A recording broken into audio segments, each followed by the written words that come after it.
దానికి మహిమ కలుగును గాక. ఈ సమయాన్ని ఇచ్చినటువంటి అధ్యక్షుల వారికి, కూడి ఉన్నటువంటి నాయకులకు, సేవకులకు, విశ్వాసులకు మన రక్షకుడును ప్రభు అయినటువంటి యేసుక్రీస్తు ప్రశస్తమైన నామంలో మీ అందరూ కూడా ప్రత్యేకమైన వందనాలు తెలియజేస్తా ఉన్నానండి.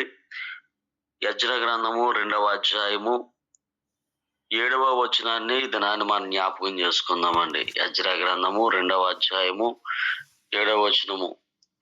ఏలాము వంశస్థులు 1254. చూడండి, గతించిన పై వచనాల్లో మనం వంశావళిని గురించి మాట్లాడుకుంటూ ఉన్నాం. ఈ దినాన్ని ఏలాము వంశస్థులు అనే మాటను వచ్చినప్పుడు ఇక్కడ ఒక దేశాన్ని గురించి మాట్లాడుతూ ఉన్నామండి.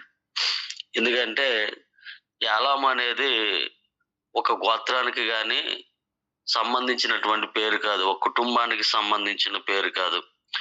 అది ఒక దేశానికి సంబంధించిన పేరుగా దేవుని యొక్క వాక్యం తెలియజేస్తా ఉంది. దేవుని యొక్క వాక్యం చాలా ప్రత్యేకమైనది, శ్రేష్టమైనది. ఎందుకంటే ఆయన అన్ని దేశముల నుండి తన రాజ్యమునకు తోడుకుని వచ్చే దేవుడు అండి. ఆయన ఉన్నతమైన దేవుడు. ఆయన ప్రతి ఒక్కరిని కూడా తన యొక్క రాజ్యంలో జ్ఞాపకం చేసుకునే దేవుడు. ఆయా దేశాల నుండి నా యొద్దకు వస్తారు అన్నటువంటి ప్రవచనాన్ని నెరవేర్పును మనం ఇక్కడ గమనిస్తాం.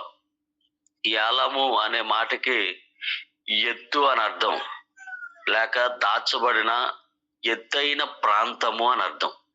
ఏలాము అనే మాటకి ఎత్తైన ప్రాంతము అని అర్థం. వాస్తవానికి ఇది మొదట్లో సేము కుమారుడైన ఒక వ్యక్తి అని తెలుస్తుంది. ఆదికాండము 10వ అధ్యాయము 22వ వచనాన్ని మనం గమనిస్తే సేము కుమారుల్లో ఒక్కని పేరు ఏలాము. చాలా పేర్లు, చాలా దేశాల పేర్లు మనం ఆదికాండములో మనం చదువుతున్నప్పుడు ఆదికాండములో ఉన్నటువంటి వారు వాళ్ళ యొక్క పిల్లల పేర్లే దేశాలకు పెట్టబడుతూ వచ్చాయి. కనుక ఈ యొక్క షేము కుమారుల్లో ఒకడైనటువంటి ఏలాముని దేవుడు ఆశీర్వదించాడు. ఎందుకంటే షేమును కూడా తండ్రి ఆశీర్వదించినట్లుగా మనం ఆదికాండంలో మనం గమనిస్తాం. కనుక సాధారణంగా దీనికి ఒక దేశానికి నామకరణంగా ఉపయోగిస్తారు. ఆదికాండము 14వ అధ్యాయము 1వ వచనం, అలాగే 9వ వచనాన్ని మనం జ్ఞాపకం చేసుకుంటే ఆ దేశపు రాజు పేరును కూడా రాశారు. చూడండి, ఆదికాండము 14వ అధ్యాయము 1వ వచనం, అలాగే 9వ వచనాన్ని కూడా ఏలాము రాజైన అనేటువంటి మాటని మనం గమనిస్తాం. ఏలాముని దేవుడు ఆశీర్వదించాడు. అది ఒక దేశంగా ఉండడం జరిగింది. ఎందుకంటే ఏలాము అస్సిరియాకు దక్షిణముగాను మరియు పర్షియాకు తూర్పునున్న ప్రావిన్స్ గా కనిపిస్తుంది. దీనికి తర్వాత కాలంలో సిసియా అని పేరు కూడా ఇచ్చారు. మరియు దీనిని భౌగోళిక శాస్త్రవేత్తలు సుసిన్ లేదా సుసియానా అని పిలుస్తారు. దీని రాజధాని సూసా. ఎందుకంటే చరిత్రకారుడైన హెరోడోటస్ అనేటువంటి వ్యక్తి కూడా దీనిని సిసియా అని ఈరోజు పిలుస్తున్నారని అతను తెలియచేశాడు. ఈ హెరోడాటస్ అనేటువంటి వ్యక్తి ప్రాచీన గ్రీకు చరిత్రకారుడు మరియు చరిత్ర పితామహుడు, ఫాదర్ ఆఫ్ హిస్టరీగా ఈయన్ని పిలుస్తారు. ఈయన ఈ ప్రాంతాన్ని ఏమని అన్నాడంటే సిసియా అని పిలిచాడండి. ఇక్కడ చాలా మంది ప్రజలు నివసించారు. అబ్రహాము కాలము నాటి ఈ ప్రాంతాన్ని దిగువ మెసొపొటేమియా గాను, ప్రధాన శక్తి ఏలామని స్పష్టంగా తెలుస్తుంది. ఇది కొంతకాలం ముందుగా బాబిలోన్ కలిగి ఉన్న స్థలాన్ని కలిగి ఉంది.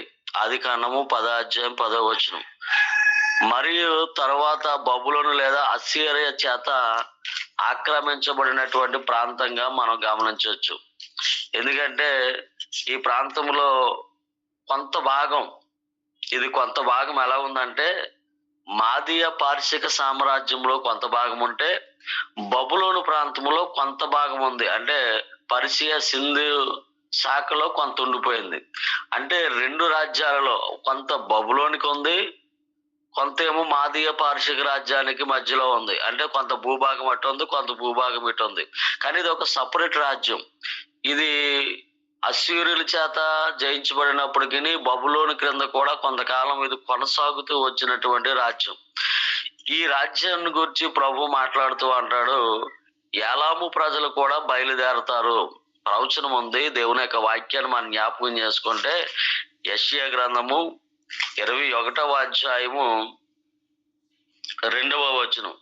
యెషయా గ్రంథము 21వ అధ్యాయము 2వ వచనాన్ని మనం గమనిస్తే, కఠినమైన వాటిని చూపుచున్న దర్శనము నాకు అనుగ్రహింపబడి ఉన్నది. మోసము చేయవారు మోసము చేయుదురు, దోచుకుని వారు దోచుకుందురు. ఏలాము బయలుదేరును, మాద్య ముట్టడి వేయును. వారి నిట్టూర్పు అంతయు మానిపించుచున్నాను. సముద్ర తీరమునున్న అడవి దేశమును గురించి దేవోక్తి అనే మాటని మన జ్ఞాపకం చేస్తున్నప్పుడు ఇది సముద్ర దిశకే ఈ యొక్క దేశము మనకు కనపడుతుంది. అక్కడ నుండి దేవుడు ఏలామును బయలుదేరజేస్తాను అని యెషయా చాలా ఏండ్ల క్రితం ప్రవచనాన్ని తెలియజేశాడు. అదే యెషయా గ్రంథము 11వ అధ్యాయము 11వ వచనాన్ని కూడా మనం గమనిస్తే, యెషయా గ్రంథము 11వ అధ్యాయము 11వ వచనములో, ఆ దినమున శేషించు తన ప్రజల శేషమును అశ్షూరు నుండి, ఐగుప్తు నుండి, పత్రోసు నుండి, కూసు నుండి, ఏలాము నుండి, సేనారు నుండి, హామాతు నుండి, సముద్ర దీపముల నుండి విడిపించి రక్షించుటకు యెహోవా 2వ మారు తన చెయ్యి చాచును. చూడండి, ఎన్ని దేశాల నుండి అయితే దేవుడు తన ప్రజలను పిలుస్తున్నాడో యెషయా 11వ అధ్యాయములో ఈ ప్రవచనాన్ని తెలియచేస్తా ఉన్నాడు. అంటే ఏలాము అనేది గోత్రానికి సంబంధించింది కాదు, వాళ్ళు ఇశ్రాయేలీయులు కాదు. వాళ్ళు ఎవరి సంతానము అంటే సేము సంతానం. సేము ఎవరి కొడుకు అంటే నావోహు కొడుకు. ఇప్పుడు నావోహుతో చేసిన వాగ్దానాన్ని కూడా దేవుడు జ్ఞాపకం చేసుకుంటున్నాడు. ఎందుకంటే నా మందిరము సమస్త జనులకు ప్రార్థన మందిరం అనబడును అన్నాడు. అంటే కొన్ని జాతులకు సంబంధించింది కాదు దేవుని యొక్క మందిరం, సమస్త జనులకు. ఇప్పుడు సేము వంశస్థులు అంటే నావోహులో కుటుంబీకులు కుమారుడైనటువంటి ఒక నావోహు యొక్క మనవడు ఏలాము, అతని ద్వారా కూడా దేవుడు తన కార్యాన్ని చేయించడానికి బబులోను నుండి, అంటే వీళ్ళు ఏమైపోయారంటే అండి, వీళ్ళు ఎలాగెళ్ళారు అని మనం జ్ఞాపకం చేసుకుంటే, వీళ్ళ మాదీయ పారసీక సామ్రాజ్యంలో కొంత భాగం ఉంది, వీళ్ళ భూభాగం. బబులోను ప్రాంతంలో కొంత, అంటే బబులోను ప్రాంతంలో కొంత భాగం పర్షియా సింధు శాఖలో ఉంటది వీళ్ళ భూభాగం. అందుకని వీళ్ళని పర్షియన్లు జయించారు. పర్షియన్లు జయించిన తర్వాత బబులోను కూడా జయించింది. సారీ అండి, తప్పు చెప్పాను. అశ్షూరులు జయించారు ముందు. అశ్షూరులు జయించిన తర్వాత బబులోనులు జయించారు. బబులోనులు జయించిన తర్వాత మాదీయ పారసీక రాజ్యము అంటే కోరెసు బబులోను రాజ్యాన్ని జయించేటప్పుడు ఈ ఏలాము అనే ప్రాంతం ఎవరికి సహాయం చేసిందంటే కోరెసుకు సహాయం చేసింది. కోరెసుకు సహాయం చేసింది కనుక ఇప్పుడు వాళ్ళు ఎవరి క్రిందకి వెళ్ళిపోయారంటే కోరెసు రాజు యొక్క స్వాధీనంలోకి వెళ్ళిపోయారు. అయితే కోరెసు ఒక ఆజ్ఞ ఇచ్చాడు, మీరు ఎవరైతే దేవుని మందిరాన్ని కడతారో, నేను అనుకుంటాను ఈ యొక్క షేము వంశస్థులు కూడా ప్రభు యొక్క కృపను గురించి, దేవుని యొక్క గొప్పతనాన్ని గురించి వీరు చాలా దినాలు మాట్లాడుకుంటూ వచ్చారు. అయినప్పటికీ కూడా వీళ్ళు ఇశ్రాయేలు ప్రజల మీద చాలా సార్లు యుద్ధం చేశారు. వీళ్ళు చాలా సార్లు దేవుని ప్రజల మీద యుద్ధం చేశారు. మరి యుద్ధం చేస్తే దేవుడు ఊరుకుంటాడా? ఎందుకంటే తన జనుల మీదకి యుద్ధానికి వస్తే, తన ప్రజల మీదకి యుద్ధానికి వస్తే దేవుడు తీర్పు తీరుస్తాడు. ఏలాము ప్రజలు దేవుణ్ణి ఎరిగి, కొంతమంది దేవుని గురించి తెలుసుకున్నప్పటికీ కూడా వాళ్ళలో చాలా మంది ఏం చేశారంటే వాళ్ళ రాజ్యాన్ని కాపాడుకోవటానికి, ఏలాము అనే ప్రాంతాన్ని కాపాడుకోవటానికి వారికి ఉన్నటువంటి రాజ్యాన్ని విస్తరింప చేయటానికి ఎన్నోసార్లు యోధా రాజుల మీద వారు యుద్ధాలు చేయడానికి వచ్చారు. అందుకని దేవుడు యాలామును కూడా తీర్పు తీర్చాడు. చూడండి, యిర్మీయా గ్రంథం ప్రవచనాన్ని మనం జ్ఞాపకం చేసుకుందాం. యిర్మీయా గ్రంథము 49వ అధ్యాయము 34, 35. యిర్మీయా గ్రంథము 49వ అధ్యాయము 34, 35 వచనాలు మనం జ్ఞాపకం చేసుకుంటే, యోధా రాజైన సిద్కియా ఏలుబడి ఆరంభంలో యెహోవా వాక్కు ప్రవక్త అయిన యిర్మీయాకు ప్రత్యక్షమై యాలామును గురించి ఇలాగూ సెలవిచ్చెను. చూడండి, చివరి రాజైన సిద్కియా, యోధా రాజులలో చివరి రాజు సిద్కియా. ఈ సిద్కియా 4వ సంవత్సరం మందు ఏలుబడి ఆరంభంలో, చూడండి, యోధా రాజు అయిన సిద్కియా ఏలుబడి ఆరంభంలో యెహోవా వాక్కు ప్రత్యక్షమై యిర్మీయాకు ప్రత్యక్షమై యాలామును గూర్చి ఇలాగ సెలవిచ్చాను. సైన్యములకు అధిపతి యెహోవా సెలవిచ్చినదేమనగా, నేను యాలాము యొక్క బలమును ముఖ్య దానమైన వింటిని విరుచుచున్నాను. చూడండి, ఈ మాటలు మనం గమనిస్తున్నప్పుడు యాలాము చాలా బలమైనటువంటి పట్టణం అండి. ఎందుకంటే యాలాము యొక్క సైనికులు విల్లు విసురుటలో ప్రసిద్ధి చెందినవారు కనుక ఈ మాటను చెప్తున్నాడు. దాని యొక్క విల్లును, దాని యొక్క బలాన్ని నేను ఇరగ్గొట్టేస్తాను అని యిర్మీయా గ్రంథము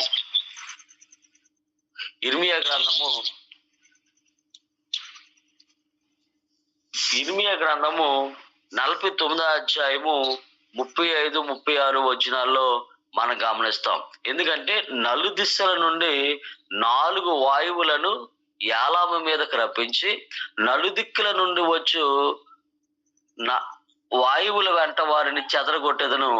వెలివేయబడిన యాలాము వారు ప్రవేశింపని దేశమేదియూ నున్నదు. మరియు వారి శత్రువులు ఎదుటను, వారు ప్రాణం తీయ చూసి వారి ఎదుటను యాలామును భయపడజేసేదను. నా కోపాగ్ని చేత కీడును వారి మీదకి నేను రప్పించదను. వారిని నిర్మూలన చేయు వరకు వారి వెంట ఖడ్గమును పంపుచున్నాను. ఇదే యెహోవా వాక్కు. నా సింహాసనమును అచ్చటనే స్థాపించి యాలాములో నుండి రాజులను, అధిపతులను నాశనము చేయదును. ఇది యెహోవా వాక్కు. దేవుడు తన సింహాసనాన్ని యాలాములో పెట్టుకుని వాళ్ళందరిని పూర్తిగా హతం చేస్తాడు. అంటే అక్కడ ఉండి వాళ్ళు ఏం చేస్తారంటే హతమారుస్తాను అన్నాడు. ఎందుకంటే చాలా సార్లు వీళ్ళు యోధాకి వ్యతిరేకంగా ప్రవర్తించారు. చూడండి, దానియేలు గ్రంథము 8వ అధ్యాయం 2వ వచనంలో కూడా మనం గమనించవచ్చు. వీళ్ళు చాలా సార్లు ఎందుకంటే ఇశ్రాయేలు మీదకి దాడి చేయడానికి వచ్చినప్పుడు ఇశ్రాయేలు మీద కంటే యోధా మీదకి, ఇశ్రాయేలు మీదకి ఎంతమంది రాజులు వచ్చినా దేవుడు మాట్లాడలేదు, కానీ యోధా దేశం మీదకి వస్తే దేవుడు ఊరుకోలేదు. ఎందుకంటే యోధా దేశంలో దేవుడు దావీదుతో చేసిన నిబంధన ఉంది, మందస్సం ఉంది, దేవుని యొక్క సన్నిధి ఉంది, లేవీలు ఉన్నారు, యాజకులు ఉన్నారు. ఆ ప్రాంతం మీదకి వచ్చినప్పుడు దేవుడు ఎప్పుడు ఊరుకోలేదు. ఎందుకంటే ఆ ప్రాంతాన్ని దేవుడు ఎన్నుకున్నటువంటి ప్రాంతం, ఆయన పాదము నిలిపే స్థలము. ఆ స్థలం మీదకి వచ్చినటువంటి ఈ యొక్క యాలాము ప్రజల్ని దేవుడు శిక్షించాడు. ఎంతగా శిక్షించాడంటే అక్కడే తన నివాసాన్ని ఏర్పాటు చేసుకుని పూర్తిగా చెదరగొట్టేశాడు. అక్కడే నివాసాన్ని ఏర్పాటు చేసుకుని వాళ్ళు ఏం చేశాడంటే, ఆయన అంటాడు, నా సింహాసనాన్ని అక్కడ స్థాపించి ఇప్పుడు నేను వాళ్ళు ఏం చేస్తున్నానంటే నేను చెదరగొడతాను. ఇప్పుడు మనం యుద్ధాలు చూస్తున్నాం. యుద్ధం చూస్తున్నప్పుడు మిలిటరీ సైన్యం ఎక్కడ దిగిందంటే ఇరాక్ లో దిగింది. అంటే యుద్ధం పెరుగుతుందో తగ్గుతుందో తెలియదు, పెరగొచ్చట. ఎందుకంటే దాని మీద ఇప్పుడు వాళ్ళు ఎక్కడ స్టాండర్డ్ అయిపోవడానికి వచ్చారంటే అమెరికా సైన్యం వచ్చి ఇప్పుడు ఈ దేశంలో నివాసాన్ని ఏర్పాటు చేసుకుంది. అంటే ఇప్పుడు శత్రువులను హతమార్చేంత వరకు వాళ్ళు చెలరేగుతూనే ఉంటారు. నిజంగా ఎంతగా చెలరేగిపోతారు అంటే ప్రపంచానికి కరువును తీసుకొచ్చేంత వరకు అంటే వాళ్ళ యొక్క ఉద్దేశాలు ఒకరి మీద ఒకరు ఆధిపత్యాన్ని సంపాదించుకోవాలన్న ఆలోచన కలిగి ఉన్నారు. అలా చెదరగొట్టేస్తారు. దేవుని యొక్క అధికారము, దేవుని యొక్క ఆధిపత్యము ఎక్కడ నిలబడాలంటే ఏలాములో నిలబడాలి. ఏలాము ప్రజలు చేసిన తిరుగుబాటును అణిచివేయాలనుకున్నాడు. అయితే ప్రవచనాన్ని కూడా ఇచ్చాడు ఏలాము ప్రజలకి. చూడండి కింద లాస్ట్ వచనాల్లో 49వ అధ్యాయము 39వ వచనం. వాళ్ళకి ప్రవచనాన్ని కూడా దేవుడిచ్చాడు. అంచె దినములలో లేకపోతే కాలాంతమున చెరపట్టబడిన ఏలాము వారిని నేను మరలా రప్పించదను, ఇదే యెహోవా వాక్కు. చూడండి దేవుడు అంత కృప కలిగిన వాడు. చూడండి ఏలాము ప్రజల్ని అటు ఇటు చెల్లాచెదరు చేసిన నా ఊహతో చేసిన వాడంబడిగా ఉంది.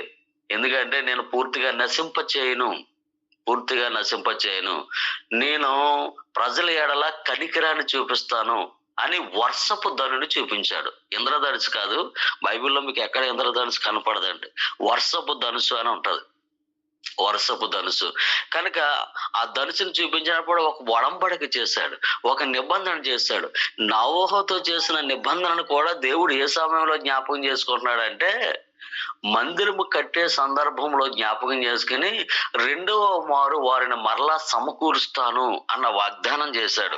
అది యిర్మీయా ప్రవచనంలో చెప్తున్నప్పుడు వీళ్ళు కోరేసు యొక్క ఆజ్ఞలో పాలిభాగస్తులుగా ఎంచబడి తిరిగి ఇప్పుడు ఎక్కడికి వస్తున్నారంటే దేవుని యొక్క మందిరాన్ని కట్టడానికి బబులోను యొక్క మాదియా పర్షియా నుండి అంటే బబులోను నుండి వీళ్ళు బయలుదేరి జెరుబ్బాబెలు నాయకత్వం క్రింద 1254 మంది బయలుదేరారు.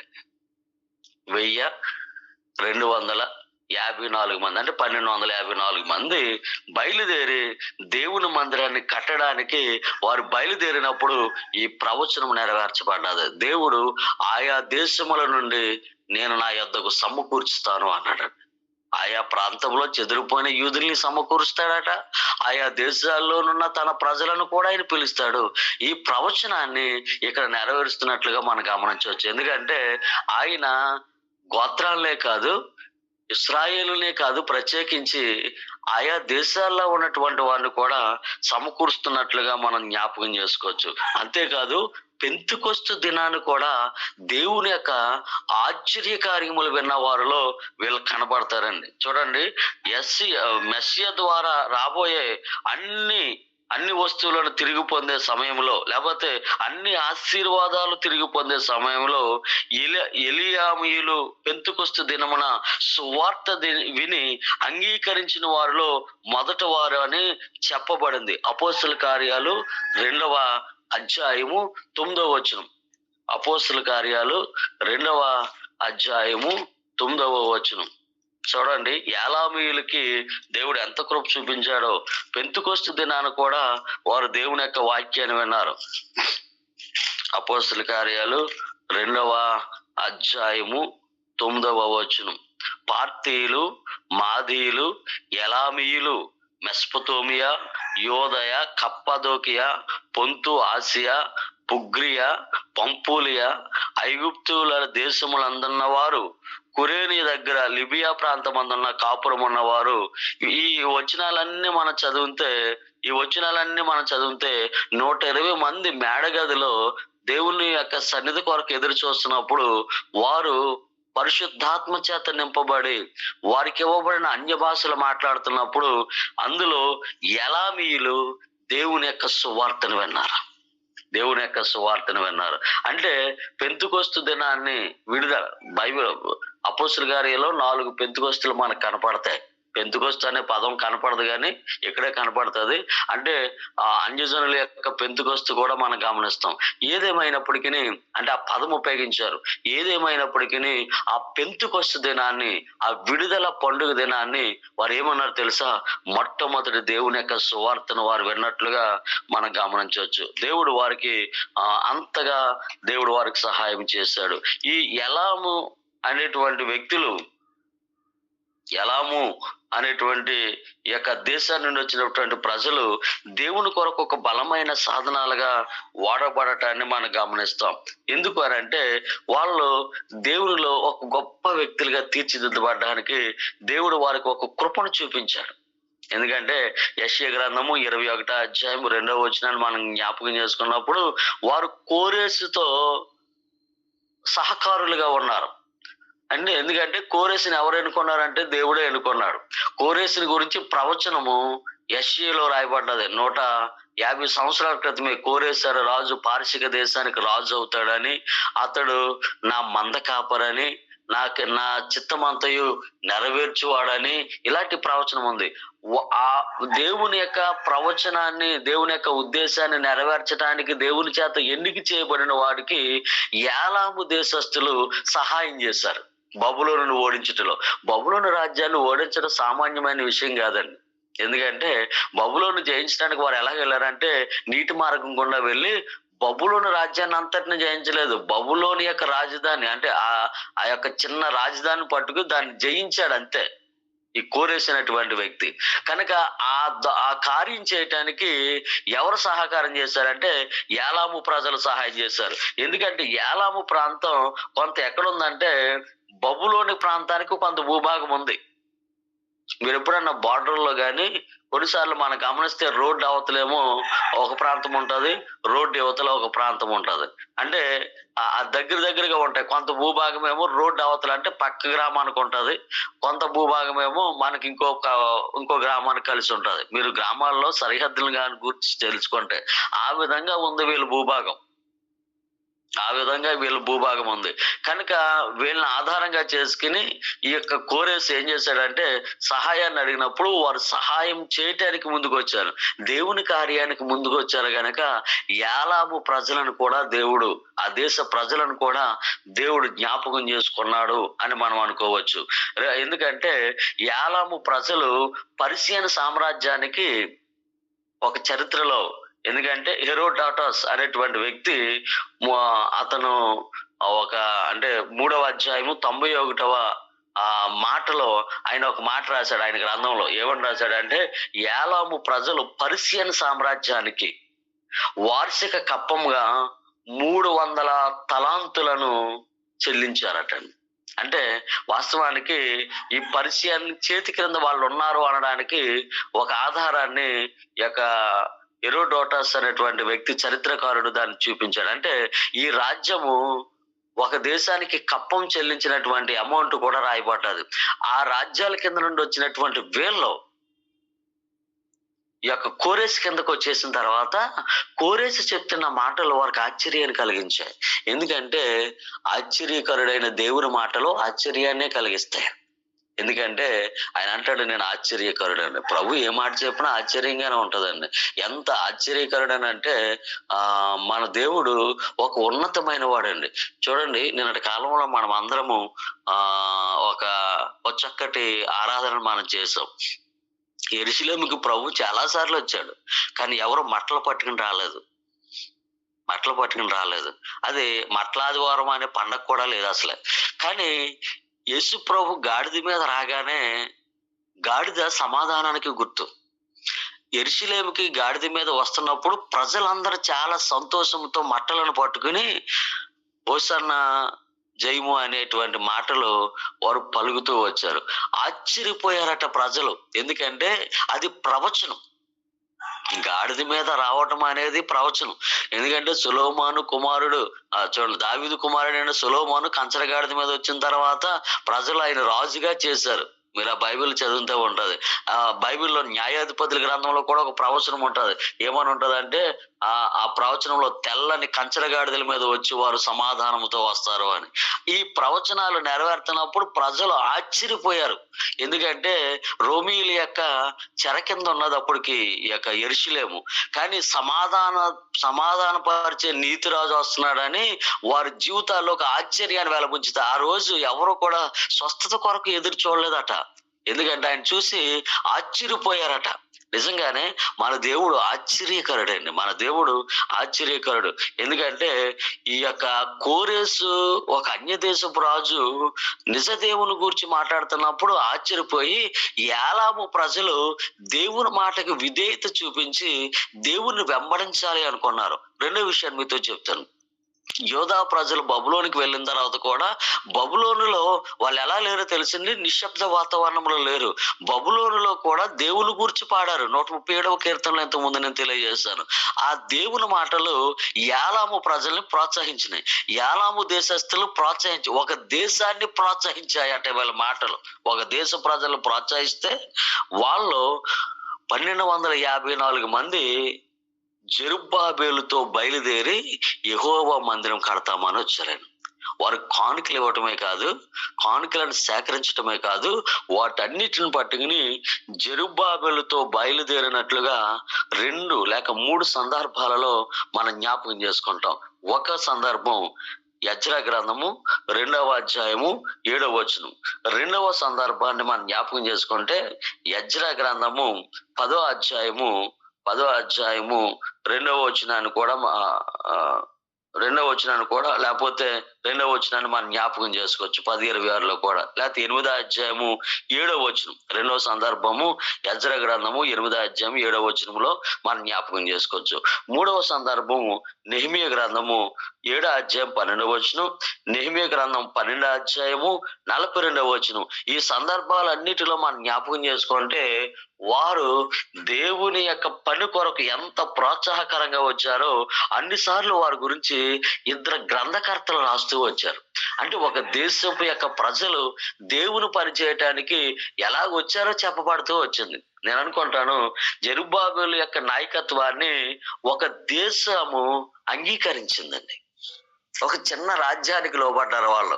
ఎందుకంటే నేను అనుకుంటాను యోధా దేశం చిన్నది, కానీ యాలాము రాజ్యం చాలా పెద్దది. ఎందుకంటే బలమైన రాజ్యాల మధ్యన అది పోరాడుతూ వచ్చినటువంటి ఒక రాజ్యం. అలాంటి యాలాము రాజ్య ప్రజలు ఎవరికి లోబడుతున్నారంటే ఇశ్రాయేలు దేవునికి లోబడుతున్నారు. వారు గర్వించకుండా నిజ దేవుణ్ణి తెలుసుకుని మన రాజ్యము కంటే శాశ్వత రాజ్యము దేవునిదని, యెరూషలేములో తన రాజ్యాన్ని స్థాపించాడని, ఆయనే నిజమైన రాజు అని, ఆయనే యూదులకు రాజు అని వారు విశ్వసించి ఆయనే ప్రభులకు ప్రభు అని వారు అంగీకరించి యాలాము ప్రజలు జెరుబ్బాబెలుతో 1254 మంది బయలుదేరి వచ్చారు. ఇదే సంఖ్య నెహెమీయాలో కూడా మనం గమనిస్తాం. వాళ్ళు రావటమే కాదు కానీ తర్వాత 70 మంది పురుషులు రెండవసారి వచ్చారు. మొదటిసారేమో 1254 మంది వస్తే రెండవసారి ఎంతమంది వచ్చారంటే 70 మంది పురుషులు వచ్చారని స్పష్టంగా చెప్పబడ్డది. ఇవి కుటుంబాలుగా వస్తే వీళ్ళేమో పురుషులుగా వచ్చారు. ఆ సంఖ్యను కూడా దేవుడు రాయించాడు. ఇంకా ఈ విషయాన్ని మనం జ్ఞాపకం చేసుకుంటే వారు పశ్చాత్తాపం పడడానికి కూడా సిద్ధంగా ఉన్నారు. యెజ్రా గ్రంథము 10వ అధ్యాయము 2వ వచనం. యెజ్రా గ్రంథము 10వ అధ్యాయము 2వ వచనం. దేవుని యొక్క వాక్యాన్ని చదువుదామండి. యెజ్రా గ్రంథము 10వ అధ్యాయము 2వ వచనం. ఇది చాలా ప్రాముఖ్యమైనటువంటి వచనంగా మనం జ్ఞాపకం చేసుకోవచ్చు. యాలాము కుమారులలో ఒకడు యెహీయేలు కుమారుడైన షెకన్య యెజ్రాతో ఇట్లనెను, మొట్టమొదటిగా ఈ ఇశ్రాయేలీ ప్రజలతో పాటు అంటే యోధా ప్రజలతో పాటు అనేక దేశ ప్రజలు ఉన్నారు. ఈ 2వ అధ్యాయంలో దేశ ప్రజలే కాదు, ఇశ్రాయేలు వంశస్థులు కూడా ఉన్నారండి. కొన్ని దేశాల పేర్లు కూడా మీకు కనపడతాయి, ఏ ప్రాంతం నుండి వచ్చారో. కొన్నిసార్లు వంశావళ పేర్లు రాస్తే కొన్నిసార్లు ఊరు పేర్లు రాయబడుతూ వచ్చాయి. నిజంగా ఊరు పేర్లు రాయటంలో కూడా గొప్ప ఉద్దేశం ఉందండి. ఎందుకు ఈ మాట జ్ఞాపకం చేసుకోవాలంటే నజరేయుడు అనే మాట ఇంటి పేరు కాదు, అది ఊరు పేరు. మగ్దలేని మరియా, మగ్దలేనిది అనేది ఊరు పేరు తప్ప ఆమె ఇంటి పేరు కాదు. అంటే ఆ ఊరు పేర్లు వాళ్ళకి ఎందుకు పెట్టారంటే ఆ ఊర్లో నుండి ఎలాంటి గొప్ప కార్యాలు జరిగినాయో, వాళ్ళు ఎలాగొచ్చారన్న సందర్భాన్ని జ్ఞాపకం చేసడానికి ఆ పేర్లు చెప్పబడుతూ వచ్చాయి. ఈ యాలాము అని పేరు చెప్పడంలో దేవుని యొక్క ప్రధానమైన ఉద్దేశం ఏంటంటే నావోహు మనవుణ్ణి దేవుడు ఎంతగా ఆశీర్వదించాడో చెప్పడానికి యాలాము ప్రజలు, యాలాము వంశస్థులు అని దేవుడు మాట్లాడుతూ వచ్చాడు. జాగ్రత్తగా మీరు ఆలోచించేయండి. మన దేవుడు మన పూర్వీకుల నుండి మనల్ని మర్చిపోయే దేవుడు కాదు. అందుకే ఆయన అంటాడు కదండి, నేను అబ్రహాము కంటే ముందున్న వాడిని, అంటే నేను చాలా కాలం నుండి ఉన్నవాడిని అంటాడు. నేను పురాతనమైన వాడిని, అనాది కాలము నుండి. చూడండి, ఆది నుండి కాదు, అనాది కాలం నుండి. ఆదికి అనాది ముందు, అనాది తర్వాత ఆది అంటాం. చూడండి, నేను అనాది కాలము నుండి ఉన్నవాడును అనే మాటను ఉపయోగించాడు. అందుకే దేవుడు వారిని జ్ఞాపకం చేసుకున్నాడు. జ్ఞాపకం చేసుకుంటే వారు వచ్చిన తర్వాత ఎంత యథార్థంగా వాళ్ళు వచ్చారంటే, యజ్రా ఏడుస్తూ ప్రార్థన చేస్తున్నాడు. ఇశ్రాయేల్ ప్రజలు తప్పుదం చేశారు. ఇశ్రాయేల్ ప్రజలు మందిరాన్ని కట్టారు కానీ అన్య స్త్రీలు వివాహం చేసుకున్నారు. అలాంటి పరిస్థితిలో మొట్టమొదటిగా స్పందించిన వాళ్ళలో చాలా మంది వారు భార్యలు వదిలేశారు కానీ అసలే మొట్టమొదటిగా స్పందించినటువంటి కుటుంబాల్లో ఎవరున్నారంటే యాలాము దేశస్థుడైనటువంటి ఒకడు శెకన్య అన్నవాడు లేశాడు. చూడండి, ఆ మాటను మనం చాలా స్పష్టంగా చూడొచ్చు. యాలాము కుమారులో ఒకడైన యెహేలు కుమారుడైన శెకన్య యజ్రాతో ఇట్లనెను, మేము దేశమందుండు అన్యజనులలోని స్త్రీలను పెండ్లి చేసుకుని మా దేవుని దృష్టికి పాపము చేసేతిమి. అయితే ఈ విషయములో ఇశ్రాయేలులు తమ నడతను దిద్దుకొందురని నిరీక్షణ కద్దు. కాబట్టి ఈ పని ధర్మశాస్త్రానుసారముగా జరిగినట్లు ఏలిన వాడవైన నీ యోచన బట్టి, దైవాజ్ఞకు భయపడి వారి యోచనను బట్టి ఈ భార్యలను వారికి పుట్టిన వారిని వెలివేయదమని మన దేవునితో నిబంధన చేసుకునేదము. లెమ్ము, ఈ పని నీ ఆధీనములో ఉన్నది, మేమును నీతో కూడా నుందము. నీవు ధైర్యము తెచ్చుకొని దీన్ని జరిగించుమనగా యజ్రా లేచి, చూడండి ఎవరు మొట్టమొదటిగా వచ్చారంటే యాలాము యొక్క పిల్లలలో ఒకడు, అంటే ఆ దేశపు యొక్క మనవుడు ఒకడు లేచి దీన్ని జరిగించండి అయ్యా అంటున్నాడు. ఎందుకంటే యజ్రా పశ్చాత్తాపడుతున్నాడు, యజ్రా ఏడుస్తున్నాడు. ప్రజలు స్పందించకపోతే యజ్రా ఏమి చేయలేడు. ఎందుకంటే ప్రజల హృదయాలలో పూర్తిగా పశ్చాత్తాపం కలిగి తమ మనసుల్లో ఉన్నదాన్ని వారు బయటికి చెప్పాలని యజ్రా ఎదురు చూశాడు. ప్రజలు తమతో ఏకీభవిస్తేనే గాని ఆధ్యాత్మికంగా ప్రయోజనకరమైనది ఏదియో జరగదని అతనికి తెలుసు. ఆ సమయంలో శెకన్య ముందుకు వచ్చాడు. వాళ్ళు ఒప్పుకోకుండా మనం ఏం చేయలేం, పాపాన్ని ఒప్పుకోకుండా వాళ్ళలో మనం ఏ మార్పుని తీసుకురాలేం. దాని కొరకు యజ్రా ఎదురు చూస్తున్నప్పుడు యాలాము దేశస్థుల్లో నుండి వచ్చినటువంటి ఒకడు లేచి, శెకన్య అన్నవాడు లేచి ఆయన అంటాడు కదా, అయ్యా మీరు లెగండి, మీరు ధైర్యపరచుకోండి, మీ ధర్మశాస్త్రానుసారంగా వాక్యానుసారంగా మాకు తీర్పు తీర్చండి, నువ్వేం చెప్తే అది చేస్తామని యాలాము ప్రజలలో నుండి మొట్టమొదటిగా ఒకడు లేచాడండి. ఇశ్రాయేలు యోధా గోత్రముల నుండి కానీ, లేవి గోత్రముల నుండి కానీ, లేకపోతే వీళ్ళలో ఎవరు కూడా లేగలేదు. వీళ్ళలో ఎవరు కూడా లేచి వారు తమ తప్పుదాన్ని ఒప్పుకున్నట్లుగా మనం గమనించం. ఇంకా అంతకుముందు మనం జ్ఞాపకం చేస్తే పహత్మోయాబు కుటుంబంలో కూడా ఎవరు అంత ముందుకు వచ్చినటువంటి వారు మనకు కనపడరు. ఆరాహు వంశస్థులో పాస్టర్ గారు అమ్మాయి వెళ్ళి టోబి అని చేసుకుంది. ఆమె కూడా ముందుకు రాలేదు. దైవభక్తిని ఎరిగిన వాళ్ళు ఎవరో ముందుకు రాలేదు. కానీ ఎవరు వస్తున్నారంటే యాలాము దేశస్థులు వస్తున్నారు. యాలాము దేశస్థులలో యాలాము దేశస్థుడు మనవుడు శెకన్య వచ్చి అంటున్నాడు, మా పాపానికి పశ్చాత్తాపాన్ని కలగ చేయండి, వాక్యానుసారంగా తీర్పు తీర్చనగానే వెంటనే ఎవరైతే తమ్మును తాము తగ్గించుకుంటారో దేవుడు వారికి సహాయం చేస్తాడని యాలాము ప్రజలు తగ్గించుకునేటువంటి వ్యక్తులు. దినవృత్తాంతాలు 7వ అధ్యాయము 7వ అధ్యాయము 14వ వచనాన్ని మనం జ్ఞాపకం చేసుకుందాం. చూడండి, 2వ దినవృత్తాంతాలు 7వ అధ్యాయము 14వ వచనం. నా పేరు పెట్టబడిన నా జనులు తమ్మును తాము తగ్గించుకుని ప్రార్థన చేసి నన్ను వెతికి తమ చెడు మార్గములను విడిచిన ఎడల ఆకాశము నుండి నేను వారి ప్రార్థనలు విని వారి పాపములను క్షమించి వారి దేశమును స్వస్థపరిచెదను. యాలాము దేశమును దేవుడు స్వస్థపరచబోతూ ఉన్నాడని. ఎందుకంటే యాలాము ప్రజలు తమ పాపము కొరకు పశ్చాత్తాపడుతున్నారు. ఇంకా చూడండి, యెషయా గ్రంథము 55వ అధ్యాయము 7వ వచనం. యెషయాలో కూడా మరొక వాగ్దానం ఉంది. యెషయా గ్రంథము 55వ అధ్యాయము 7వ వచనం. భక్తిహీనులు తమ మార్గమును విడవవలెను, దుష్టులు తమ తలంపులను మానవలెను. వారు యెహోవా వైపు తిరిగిన ఎడల ఆయన వారి యందు జాలిపడును. వారు మన దేవుడైన యెహోవా వైపు తిరిగిన ఎడల ఆయన బహుగా క్షమించెను. చూడండి, అగాపే ప్రేమ కలిగిన దేవుడండి. ఆయన మనల్ని అంతగా క్షమిస్తాను అని వాగ్దానం చేస్తున్నాడు. శెకన్య అనే మాటకి అర్థము దేవునితో సాన్నిహిత్యం కలిగిన వాడు, దేవునితో సాన్నిహిత్యం కలిగిన వాడు. చూడండి, ఆ మాటకి అర్థం తగ్గట్లుగానే యాలాము యొక్క మనవుడు ఈ శెకన్య అన్నవాడు మొట్టమొదటిగా ఎజ్రా ఎదుట నిలబడు. ఒంటరివాడే, ఒప్పుకోవటానికి ఒంటరిగానే వచ్చాడు. ఒప్పుకోవటానికే ధైర్యం కావాలండి. దెబ్బలాడడానికి ధైర్యం అవసరం లేదు, లేకపోతే తిరుగుబాటు చేయడానికి అంత ధైర్యం అవసరం లేదు. అది మూర్ఖత్వం ఉంటే సరిపోద్ది. కానీ పాపాన్ని ఒప్పుకోవటానికి ధైర్యం కావాలి.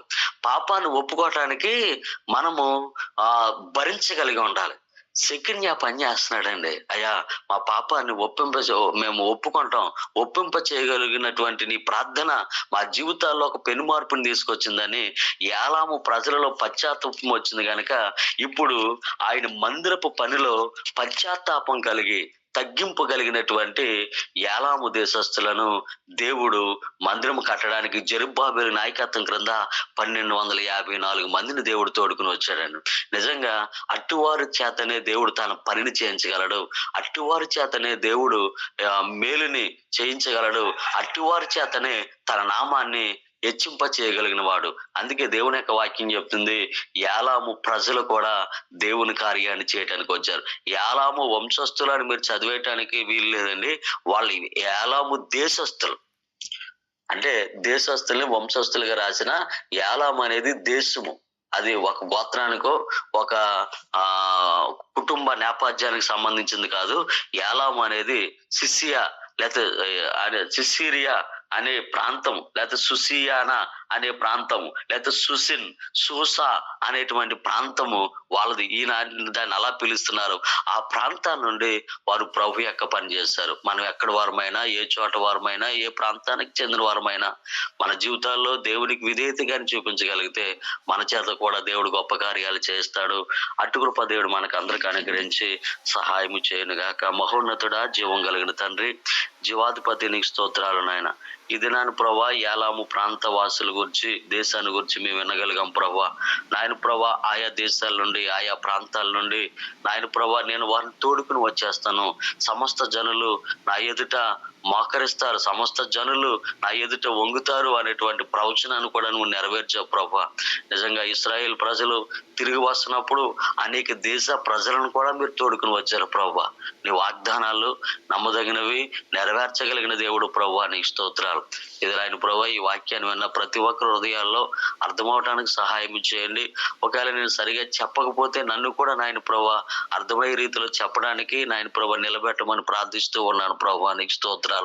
మరి ముఖ్యంగా నాయకులైన వారు ఉన్నారు ప్రభా, విదేశాల్లో ఉండి నడిపిస్తున్నటువంటి నాయకురాళ్ళు ఉన్నారు, నాయకుడు ఉన్నారు ప్రభా, వారిని కూడా మీరు జ్ఞాపకం చేసుకోరండి.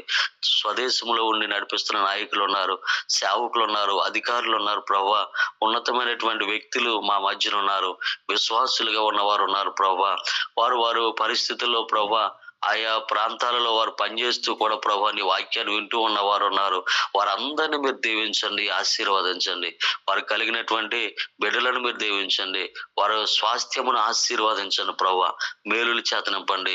ఈ దినాల్లో చాలా ఆటంకాలు కలుగుతూ ఉన్నాయి, వాటిని ఎదుర్కోగలిగినటువంటి కృపను వారికి దయచేయండి ప్రభా. నీ మీద ఆనుకున్నప్పుడు ప్రభా వచ్చే ప్రతి విపత్తిని ఎదుర్కొనే శక్తిని మీరు దయచేయండి, మనోధైర్యాన్ని మీరు దయచేయండి ప్రభా. నాయన ప్రభా, భయంకరమైన యుద్ధాలు జరుగుతూ ఉన్నాయి కనుక మా మీద కూడా ప్రభా, నాయన ప్రభా మా దేశం మీద కూడా ప్రభావం పడ్డది. కరువు నాయన ప్రభా తాండవించబోతుంది. ప్రతి దాని మీద సుంకాన్ని పెంచారు ప్రభా. వాటిని తట్టుకోగలిగిన శక్తిని ప్రతి ఒక్కరికి మీరు దయచేయాలి. మేలుల చేత నింపి కృప చేత నడిపించమని, ఇది నా ఆశీర్వాదాల చేత మమ్మల్ని నడిపించమని క్రీస్తు నామములో అడుగుచున్నాను తండ్రి, ఆమేన్.